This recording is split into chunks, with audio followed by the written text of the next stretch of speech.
Assalamualaikum warahmatullahi taala wabarakatuh dan salam sejahtera rakan-rakan guru, seterusnya anak-anak pelajar yang cikgu kasih sekalian. Bertemu lagi kita di slot kedua, bahagian teknik menjawab. Okey, cikgu perkenalkan sekali lagi, nama cikgu Syahidah binti Omar dari SMA Saadah Al-Diniyah Al-Islamiyah. Jadi untuk slot kedua ni, macam cikgu bagi tahu pada slot yang pertama hari tu, kita akan sambung kepada bahagian teknik menjawab bahagian esei. Okey, esei sangat. Okey, cikgu pergi terus kepada format sebab cikgu dah terangkan dah format yang keseluruhannya pada slide yang pertama.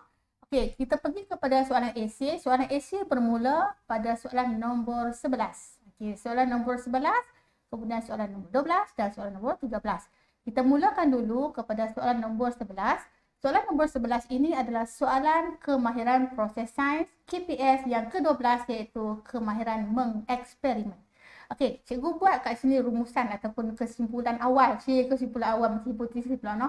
Macam cikgu nak bagi bentuk lah. Okay, bentuk mengeksperimen yang mungkin keluar. Okay, dalam soalan peperiksaan.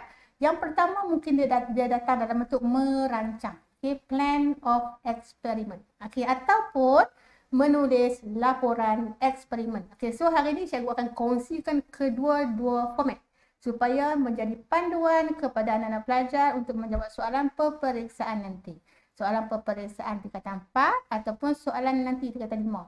Dan akhirnya kamu dah biasa menjawab soalan ni, insya-Allah kamu akan skor. Okey, skor markah penuh bagi soalan mengeksperimen ini dalam SPM nanti. Okey, kita pergi dulu kepada format merancang eksperimen. Okey, bila ada perkataan merancang tu maksudnya kita plan. Okay.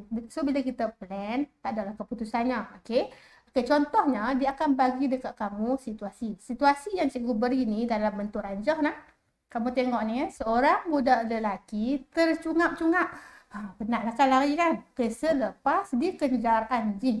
Okey, budak itu mendapati kadar denyutan nadinya menjadi lebih tinggi daripada biasa selepas berlari. Okay, so ini adalah tajuk bab 3 tingkatan 4 iaitu berkenaan dengan kadar denyutan nadi. Okay, kalau kamu dah tengok surat cikgu yang pertama, okay, cikgu suka kalau kata kamu nak jawab soalan, kamu ada highlighter ataupun kamu ada pen yang mana kamu gariskan kata kunci soalan supaya apa? Supaya bila kamu gariskan ataupun kamu highlightkan kata kunci itu, dia akan menjadi panduan kepada kamu untuk menjawab soalan dengan lebih tepat. Okey, ikut cikgu. Okey, kamu highlightkan kadar denyutan nadi menjadi lebih tinggi daripada biasa selepas berlari. Biasa ni maksudnya rehatlah. Dalam keadaan kita rehat, kita relax, kita scroll telefon, kan semua kan rehat, relax. Okey, so lepas berlari, kadar denyutan nadi kita of course lah akan menjadi lebih tinggi. So maklumat ni dah lengkap dah. Kalau kamu perasan daripada apa yang telah kamu gariskan ni, kadar denyutan nadi adalah pembuli ubah bergerak balas. Kemudian dekat sini dia bagi biasa dan juga berlari, ini adalah pembuli ubah manipulasi. Dan ingat balik yang telah cikgu terangkan hari tu, bila kita nak buat hipotesis, okey, dia mesti ada maklumat PM dan juga PB yang mana kedua-dua pembuli ubah ini dihubungkan secara spesifik. Cikgu refresh balik. Siapa yang belum tengok slide pertama, tengok balik slide pertama supaya kamu lebih faham apa yang cikgu jelaskan pada hari ini. Okey, so spesifik ni bermaksud tidak ada perkataan mempengaruhi, okey, ataupun tidak ada perkataan bergantung. Dia macam dah nampak dah apa yang kita ramalkan, apa akan berlaku. Okey, soalannya kata apa? Okey, soalannya kamu diminta untuk membuat pernyataan masalah. Okey, soalan A pernyataan masalah. Yang kedua, hipotesis. Okey, pernyataan masalah 1 markah, hipotesis 1 markah. Kemudian soalan C ni kamu tengok ni, kamu cikgu garis ni. Okey, cikgu garis kenapa? Okey, soalan A dan B ni kamu boleh rujuk kepada situasi yang diberikan. Okay, situasi tadi ni yang budak lelaki tu dikejar anjing. Kamu boleh rujuk kepada situ. Okey, manakala soalan C ni cikgu asingkan kenapa? Inilah yang cikgu katakan sebagai merancang eksperimen. Merancang eksperimen, kamu akan diberikan radas dan bahan di dalam makmal. Maksud dia, Kalau situasi tadi kita tengok anjing. Okey, so di dalam makmat akan ada anjing pula. Okey, dia akan bagi bahan lain lah yang mana kamu kena gunakan bahan tersebut untuk merancang eksperimen kamu, dan huraian perancangan kamu tu kena ada tujuan eksperimen, pembeli ubah yang terlibat, kaedah prosedur, dan juga terakhirnya penjadualan data. Penjadualan data saja, tidak perlu ada keputusan sebab ini adalah soalan merancang. Okey, kita pergi satu persatu. Bagaimana kita nak buat soalan? Okey, total markah untuk soalan ini adalah 10. Okey, cikgu nak tengok. Kamu tengok cikgu punya video ni, nanti bila kamu jawab soalan periksa, kamu ikut betul-betul apa yang telah cikgu berikan ni, insya-Allah kamu boleh dapat 10 markah senang-senang je. Bukan kenapa? Soalan esei ni, bila kamu dapat skor, markah dia banyak. Okey, soalan sebelah 10 markah. Soalan 12 atau 13, 12 markah. So, kalau kamu skor 10 markah ni, cikgu pengalaman cikgu menanda anak murid cikgu nak. Okey, dia punya kebarangkalian tu, daripada dia tak lulus, dia boleh lulus. Daripada C, dia boleh jadi B. Daripada B+, dia boleh jadi A-. Daripada A, dia boleh jadi A+. Nak bagi tahu bahawa pentingnya soalan esei ni sebab markah dia banyak, dia boleh bantu kamu lonjak terus. Okey. Kita tengok satu persatu. Nyatakan satu penyataan masalah berdasarkan situasi di atas. Rubriknya dapat menyatakan penyataan masalah dengan betul. Okey, kamu tengok elok nak. Bila nak buat penyataan masalah ni dalam situasi kita nak buat eksperimen, kita akan buat penyataan masalah dulu yang pertama. Dan penyataan masalah ini mesti dalam bentuk soalan.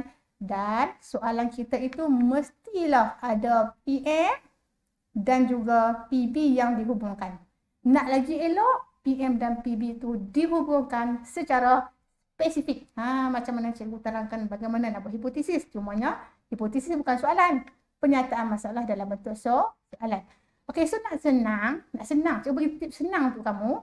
Kamu dah tahu macam mana nak buat hipotesis. So, bila nak buat penyataan masalah, kamu tambah je lah kata soalan kat depan. Adakah, tulis balik yang kita highlight awal tadi, kadar denyutan nadi menjadi lebih tinggi daripada biasa selepas berlari sebab cikgu kata soalan, tambah tanda soal. Senang. Simple. So, lepas ni buatlah apa pun. Maksudnya dalam penyataan masalah ini dalam bentuk soalan. Dia realitinya bila kita buat eksperimen, kita kena tanya soalan dulu, baru kita buat hipotesis. Tapi nak senang, bila nak jawab soalan periksa, kamu buat hipotesis, lepas tu rangka hipotesis, lepas tu nak buat penyataan masalah, tambah perkataan adakah di depan dan tanda soal di belakang. Simple, dapat satu markah free macam tu je. Senang lah. Okey, kita pergi kepada soalan yang kedua. Cadangkan satu hipotesis untuk menyiasat situasi tersebut. Loh, senanglah cikgu dah beritahu. Hipotesis ni adalah ayat. Ayat yang menghubungkan dia ayat. Dia tak adalah semestinya guna semakin-semakin jika maka tak. Semestinya hipotesis tu ayat penyataan. Dalam ayat tu kita hubungkan PM dan juga PB secara apa cikgu beritahu tadi? Spesifik. Spesifik cikgu ulang lagi. Tidak boleh ada perkataan mempengaruhi ataupun bergantung. Tak boleh. Okey, so tadi masa kita highlight pada mula-mula tadi dah ada dah. Okey, so bila ada tulis balik saja. Okey, kadar denyutan nadi menjadi lebih tinggi daripada biasa selepas berlari. Dia macam tadi ditanya, ni jawab. Macam itulah. Okey. Ataupun ada pelajar yang dia nak buat pola. Sebab ini juga boleh buat pola ni. Okey, dia guna semakin. Boleh? No problem. Okey, pilihan yang kedua, semakin lasak aktiviti fizikal, semakin bertambah kadar denyutan nadi. Lasak ni macam tu lah. Satu rehat.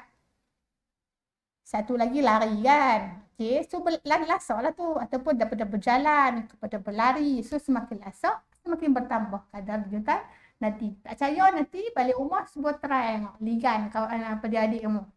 Ataupun suruh adik ligan kamu. Kamu punya denyutan jantung kamu berdenyut lagi laju tak? Okay, itu menunjukkan bahawa semakin lasak aktiviti fizikal, semakin bertambah kadar denyutan nadi. So, simple. Dapat markah untuk hipotesis. Okay, untuk contoh soalan yang cikgu bagi hari ini, itu memang adalah maklumat tu pada soalan. Kalau tak ada, tak apa. Kamu dah belajar bagaimana nak bina hipotesis. So, buat hipotesis seperti yang telah cikgu ajar kamu pada slot pertama dan cikgu ulang lagi pada slot yang kedua ni nak. Okey, seterusnya kita pergi kepada soalan C. Okey, cikgu beritahu dah tadi, A dan B kamu boleh rujuk kepada situasi.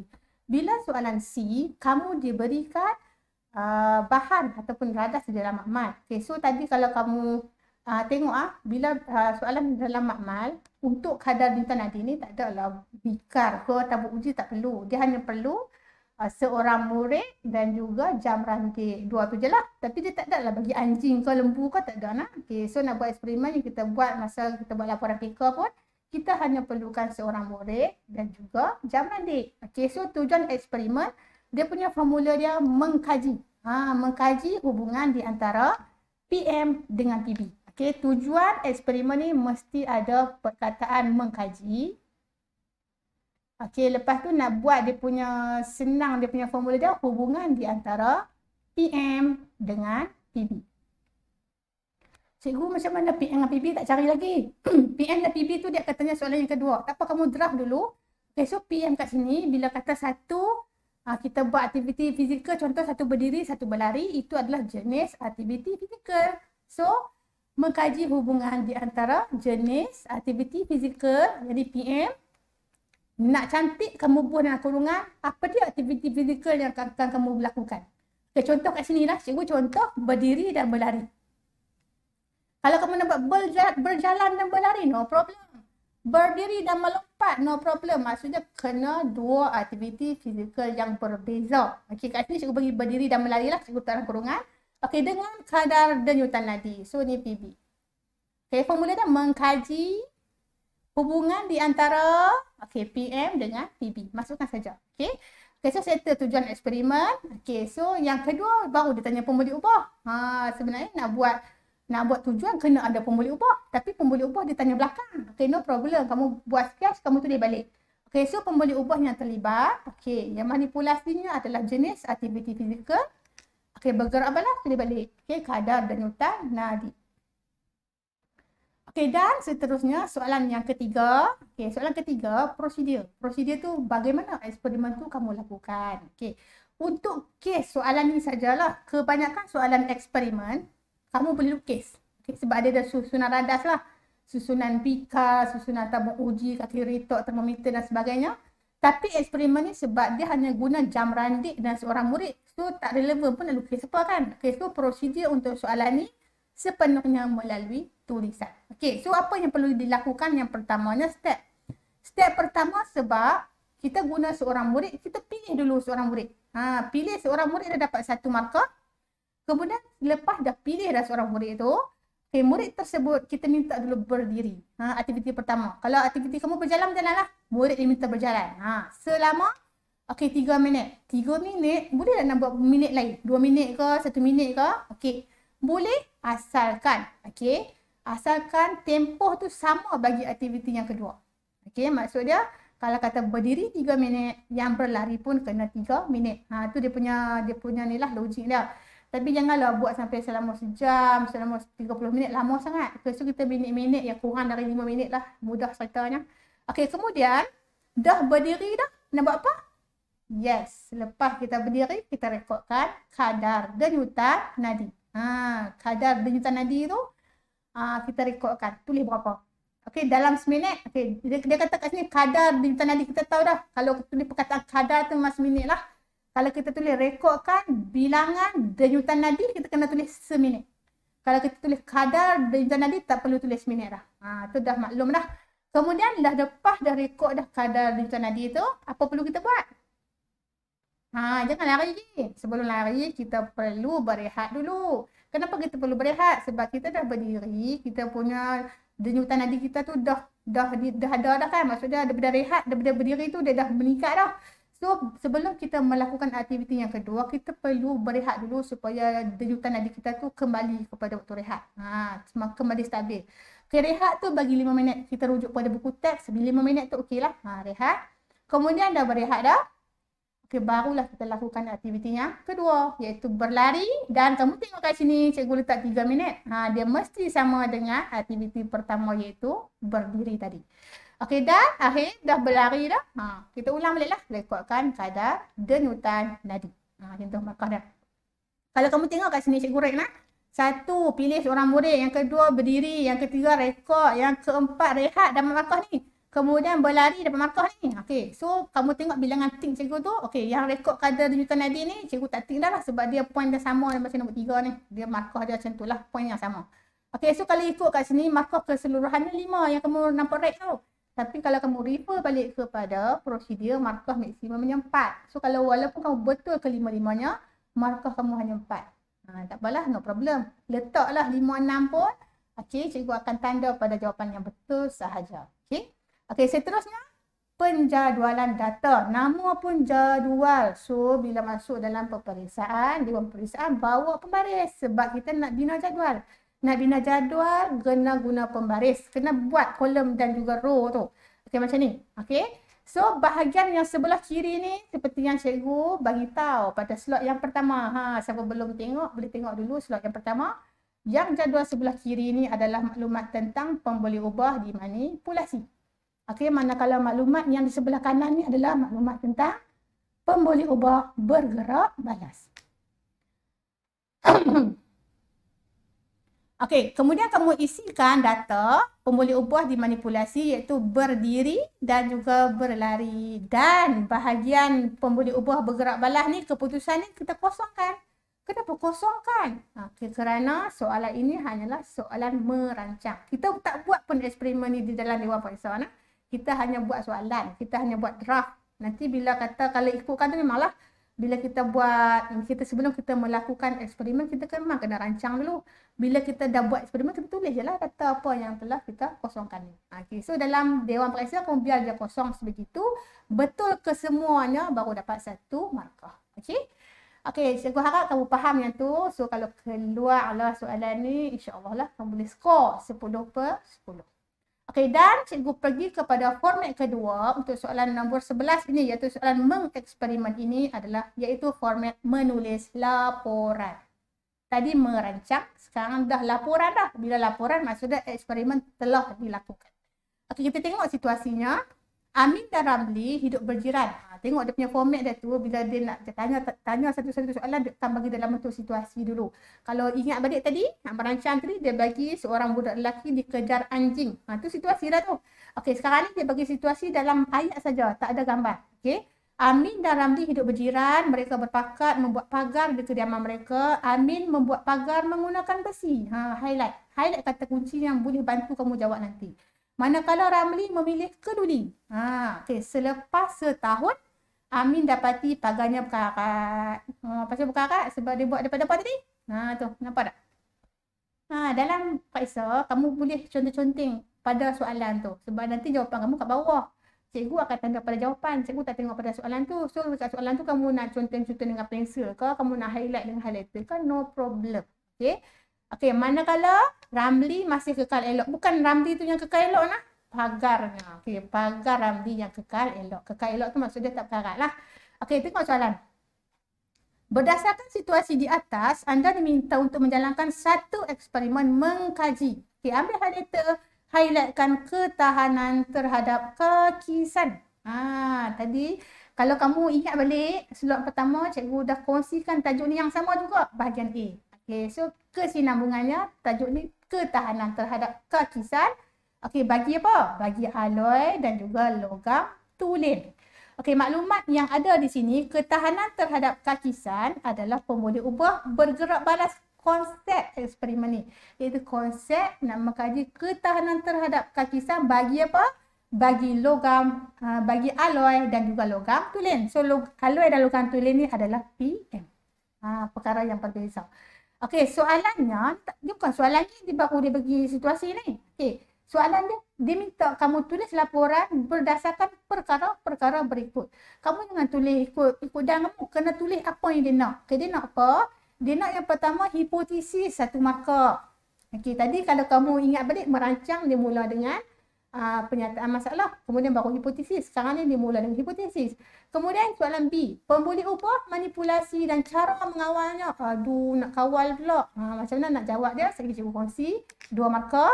Kemudian pemboleh ubah bergerak balas, cara mengawalnya. Nak kawal lagi, macam mana? Okey, saya cikgu kongsi. Okey, teruskan melihat video ini. Okey, kemudian bahan dan radas. Tengok ni, bahan dan radas tu 2 markah ni. Kalau kamu tak jawab, rugi hilang terbang macam tu, ya 2 markah. Kemudian lukisan susunan radas yang berlabel.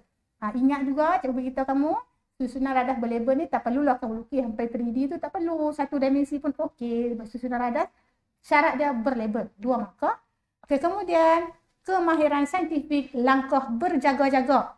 Bukan jaga tak boleh nak. Berjaga-jaga tu maksud dia, langkah tu kita perlu lakukan untuk mendapatkan keputusan yang lebih jitu. Jitu tu maksud dia keputusan kita tu lebih tepat. Satu markah.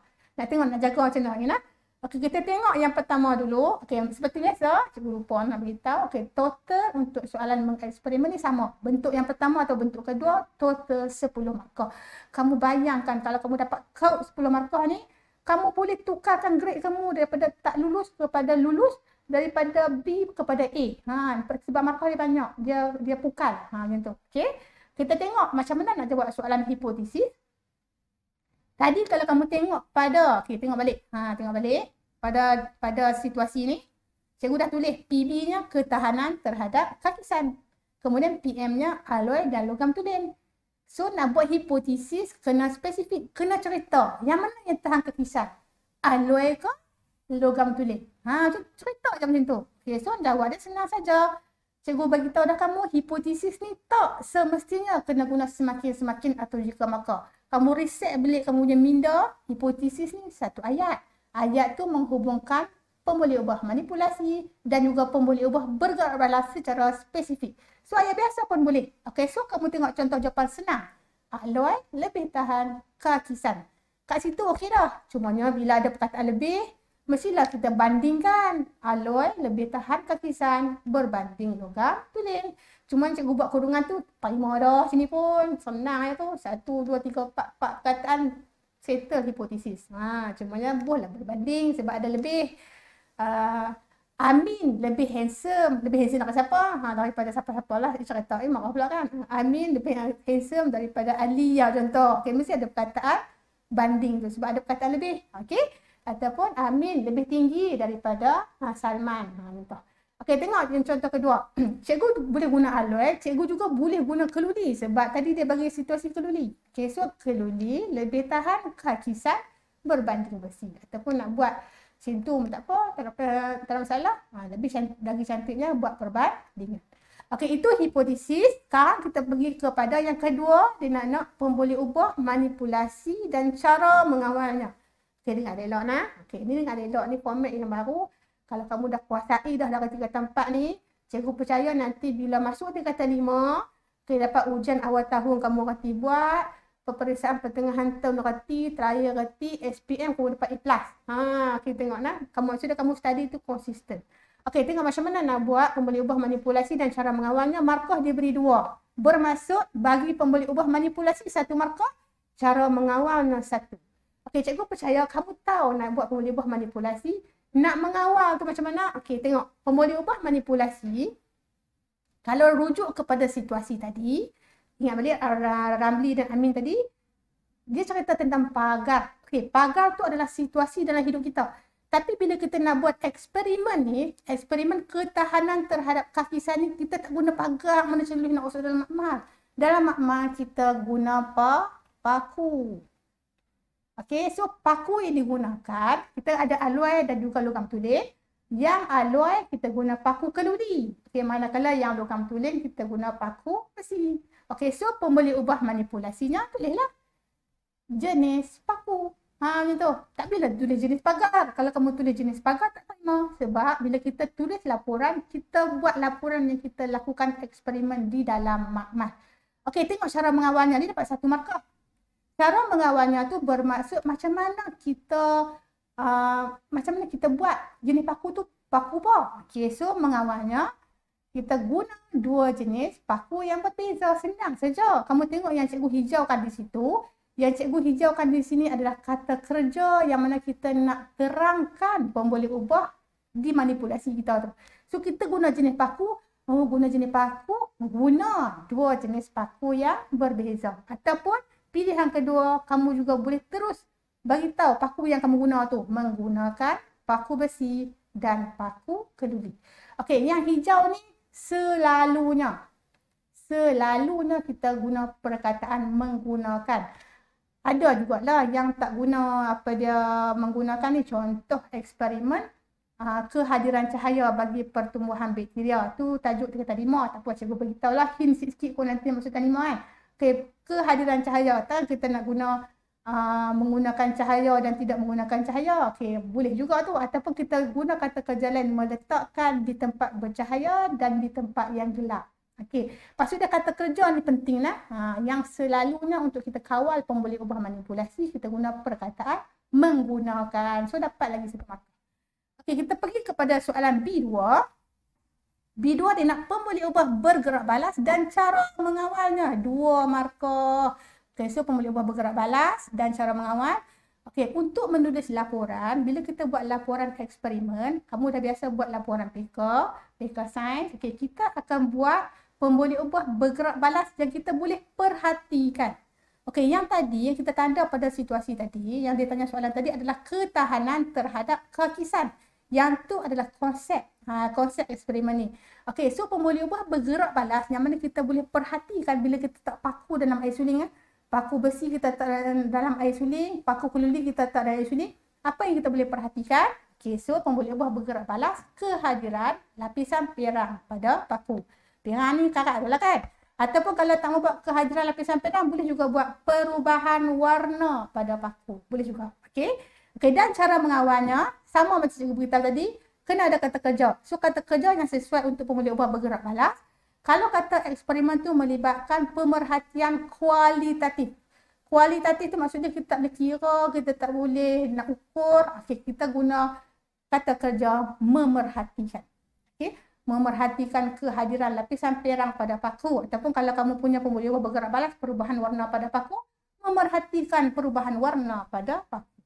Okey, cikgu bagi tahu juga, selain perkataan memerhatikan, sekiranya eksperimen kamu yang melibatkan pemboleh ubah bergerak balas pemerhatian yang boleh diukur, kata kerja yang sesuai adalah mengukur. Okay, contohnya kalau lah kata eksperimen kita tu mengukur ketinggian anak pokok. Pemboleh ubah bergerak balas ketinggian anak pokok. So, dia punya kata kerjanya mengukur ketinggian anak pokok. Kalau kata eksperimen kita tu melibatkan kena kira, contoh bilangan gelembung gas. So, kata kerja yang sesuai mengira bilangan gelembung gas. So, kesimpulan yang cikgu bagi tahu kamu, bukan kesimpulan habis video ni, kesimpulan nak buat cara mengawal ni adalah kamu kena tulis kata kerja yang sesuai untuk menerangkan kamu punya pemboleh ubah. Okey, sama jugalah untuk soalan ni dia tak tanya pemboleh ubah dimalarkan. Kalau kata ada pemboleh ubah dimalarkan, sama juga menggunakan ataupun perkataan kata kerja yang lebih sesuai. Okey, seterusnya soalan C, diminta kamu senaraikan bahan dan radas. Kalau kamu tengok perbezaan di antara soalan merancang tadi, merancang dia dah bagi dah bahan dan radas, sama ada dia bagi cukup ataupun dia bagi tak cukup 1 atau 2. Untuk soalan menulis laporan, radas dan bahan tidak diberikan langsung. Kamu kena senaraikan kesemuanya dan markah diperuntukkan adalah 2. So, kamu kena tahu lah eksperimen nak buat untuk eksperimen ketahanan terhadap kakisan ni, kita perlu apa? Okay, ada 2 pilihan cikgu bagi kat sini. Okey, yang pertama, kamu guna paku besi, paku keluli dan kedua-dua paku tu kamu masukkan ke dalam bekas yang namanya bikar. Okey, kemudian bahan yang kita perlu gunakan adalah air suling. Okey, dan satu lagi, okey, bahan yang perlu kita guna untuk mendapatkan keputusan yang lebih tepat bagi eksperimen ini adalah kertas pasir. Jadi kita tengok apa langkah berjaga-jaga untuk kertas pasir ni. Okey, so dia punya markah yang diberikan kalau kamu betul kesemuanya. Okey, 4 hingga 5 betul. Betul semua atau 4 betul, kamu akan dapat 2 markah. Okey, kalau kata betul separuh, 2 hingga 3 kamu dapat 1. Kalau betul 1 je tak ada lah. Okey, sekurang-kurangnya macam cikgu nak beritahu kamu, kalau katalah kamu tak boleh nak senaraikan semua pun, senarailah apa yang kamu tahu. At least dapat juga 1 markah. Okey, pilihan kedua ada juga yang tidak menggunakan bikar. Dia guna tabung uji. Cumanya bila guna tabung uji, kamu tengok kat sini, 1, 2, 3, 4, 5, 6. Dia kena 6. Berlaku penambahan pada rak tabung uji. Kenapa perlu rak? Sebab tabung uji tidak boleh berdiri. Tidak boleh diletakkan. Kalau kita letak, dia golek-golek. Okay, so kita perlu rak untuk kita letakkannya. Okey, bikar kita letak, dia terus duduk. Okey. So, kita perlu tambah tabung uji. So, dia punya markah dia pun dah lari lah. Dia punya range dia. Kalau 3 hingga 4 betul, dapat 1. Kalau betul 5 hingga 6 baru dapat 2. Okey. Okey, seterusnya kita pergi kepada soalan D. Soalan D diminta kamu lukis susunan radas dan bahan dan kemudian kena labelkan. Okey, so kat sini kamu tengok kalau cikgu pilih tabur uji, cikgu tak ada lukis rod tabur uji tu sebab bila kita lukis susunan radas, benda yang macam rod tabur uji, kalau kata eksperimen tu melibatkan ada gunting tak perlu lukis benda tu, jam randik tak perlu. Maksudnya kita hanya lukis susunan yang berfungsi. Okey. Okey, so kalau kat sini kamu tengok kamu labelkan ke semuanya. Okey, lukis lengkap dapat 1. Label ke semuanya, kamu akan dapat lagi 1 markah. Dari label macam cikgu beritahu tadi, kamu kena label, bagi kenalah bahan yang kamu labelkan tu, jangan label angin. Label angin tu, contohnya label macam tu, tabung uji. Tak mau lah, tak mau. Kena label bagi kena. Nampak tak cikgu label tu bagi kena tu? Tu maksud cikgu label. Okey. Dan yang terakhir adalah langkah berjaga-jaga. Okey, supaya keputusan yang diperolehi lebih tepat ataupun lebih jitu. Okey, memang setiap eksperimen tu kita ada langkah berjaga-jaga dah supaya keputusan kita tu dia betul-betul tepat lah. Okey, untuk eksperimen ni sebab dia bagi kertas pasir, nak buat apa kertas pasir tu? Kenapa kita perlu guna kertas pasir? Kertas pasir tu digunakan untuk membersihkan paku besi dan juga paku peduli tu sebelum kita masukkannya ke dalam air suli. Kenapa kena bersih? Sebab bila kita beli, okey, mungkin kalau kita tak tengok, kita tak bersihkan, mungkin dah ada dia punya karat tu. Okey, so bila kita bersih, kita dapat dia clear lah, baru kita masukkan, baru keputusan kita tu akan dapat lebih tepat. Ataupun cikgu ada satu tips lah untuk kamu. Sekiranya kamu tak dapat idea kertas pasir tu, kamu cuba pilih ukur betul. Okey, kamu tulis macam mana nak mengawal pemboleh ubah dimalarkan. Okey, so kat sini menggunakan paku yang sama saiz. Kalau kata paku besi sepanjang tu, paku kuli pun kena panjang tu. Kena sama saiz, tak boleh berbeza saiz. Nanti dia akan menyebabkan eksperimen tu jadi tak tepat. Ataupun guna pemboleh ubah dimalarkan yang lain lah, menetapkan tempoh masa yang sama atau menetapkan suhu larutan yang sama. Tak pada suhu bilik kedua-duanya. Okey. Okey, settle lah untuk soalan mengeksperimen. Kita pergi kepada soalan 12 dan 13. Ini tadi wajib lah. Soalan 11 wajib. Okey, soalan 12 dan 13 pilih salah satu yang mana kamu tahu. Okey, walau bagaimanapun, kalau tahu dua-duanya, jawab je dua-dua, no problem. Nanti bila cikgu tanda, cikgu akan pilih markah yang tertinggi. Kamu tengok tu markah dia 12. Tadi yang soalan 11 tadi 10 je. Yang ni 12. So jangan tinggal rugi. Kalau kamu jawab dua-dua tu, nanti cikgu akan pilih markah yang tertinggi. Katalah jawab soalan 12 dapat 10 je. Jawab soalan 13 dapat 11. So cikgu akan pilih yang 11 tu. Okey. Masa banyak buat je. Kalau masa tak cukup, tak apalah, pilih salah satu. Okey, kita tengok contoh soalan. Ni soalan 12 atau 13 lah. Okey, rajah menunjukkan lintasan cahaya yang melalui sebuah kanta cembung. Okey, nyatakan dua ciri imej yang dibentuk oleh kanta cembung. Okey, so kanta cembung ni, ciri yang yang dibentuknya adalah nyata, songsang dan juga lebih kecil daripada objek. Okey, so ini adalah kemahiran mengingat. Ni kamu kena ingat lah. Okey, yang ni kalau tak ni ikutannya ni pada yang 3 kata 5. Tapi tak apa, cikgu nak beritahu kamu tu dia punya format macam mana nak menjawab soalan nombor 12 dan 13 ni adalah walaupun nama dia A, C, bila kita jawab soalan kita tak perlu buat karangan panjang ataupun perenggan, kamu terus bagi dalam bentuk point. Tu point. Okey, markah dia 2. Okey, untuk AC tak apa, bagi lebih pun tak apa, cikgu akan tanda pada yang betul sahaja. Cikgu akan terima pada mana-mana 2. Kalau betul semua tak apa, dapat markah 2 maksimum. Okey, seterusnya, terangkan apa berlaku kepada lintasan cahaya selepas melalui kanta tersebut. Okey, so bila kata cahaya lalu pada kanta, cahaya tu bergerak lurus. Okey, kemudian cahaya dibiaskan selepas melalui pusat optik. Okey, dan sinar cahaya menumpu pada titik fokus. Kamu tengok markah lah. Bila jawab soalan, tengok markah. Bila 2 markah, maksudnya 2 point. Ini cikgu bagi 3, tapi kamu tengok. Cikgu akan terima mana-mana 2. Macam tu. Okey, soalan seterusnya. Pakcik Ali melihat dengan jelas plat kereta dengan jarak 50 meter tetapi memerlukan bantuan cermin mata apabila membaca surat khabar. Okey. Ni kita tengok realiti kehidupan lah. Tengok kata ayah kita ke ataupun tok wan kita ke. Okey, dia perlu cermin mata nak baca surat khabar. Dia tengok macam tu kan. Dia tengok macam tu tak nampak dia pakai surat mata. Baca Quran ke, okey, nak baca objek yang dekat dia kena pakai cermin mata. Terangkan mengapa Pakcik Ali pakai cermin mata apabila baca surat khabar. Menganalisis ni 4 markah. Okey, so bila 4 markah masih ada 4 point lah. Okey, yang pertama kita analisis. Kenapa dia pakai pada cermin mata? Sebab dia tidak dapat melihat objek yang dekat dengan jelas. Tengok, simple je jawapan dia. Okey, dalam bentuk point. Lagi?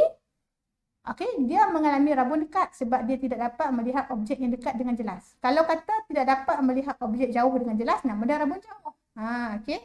Kemudian, rabun dekat, kalau kita nak betulkan dia tu, kita guna kanta cembung. So, kalau kamu tengok, ibu atau ayah kamu ataupun tok wan kamu yang pakai cermin mata tu, yang rabun dekat tu, dia punya kanta ni adalah jenis kanta cembung. Kalau kata selalunya yang pelajar ataupun yang lebih muda ni, selalunya dia rabun jauh. Rabun jauh ni digunakan kanta cekuk. Okey, kemudian penggunaan kata cembung menghasilkan imej yang menumpu. Menumpu maksudnya dia akan nampak imej tu lebih jelas. Okey, so 4 markah, 4 point. Macam tu. Okey, dan soalan terakhir. Seorang pemilik restoran bercadang memasang projektor di kedainya untuk menarik pelanggan. Okey, projektor, okey kan kita pergi kedai kan, kita tengok ada pasang projektor untuk kita tengoklah, tengok bola ke, tengok gambar lebih jelas ke. Okey, tujuannya untuk apa? Okey, tengok jadual menunjukkan ciri-ciri projektor yang dicadangkan oleh pembekal. Okey, dia nak beli projektor. Okey, ada 2 pilihan dia bagi. Satu projektor X, satu lagi projektor Y. Soalannya pilih jenis projektor yang sesuai. So, kena pilih dululah projektor mana yang sesuai.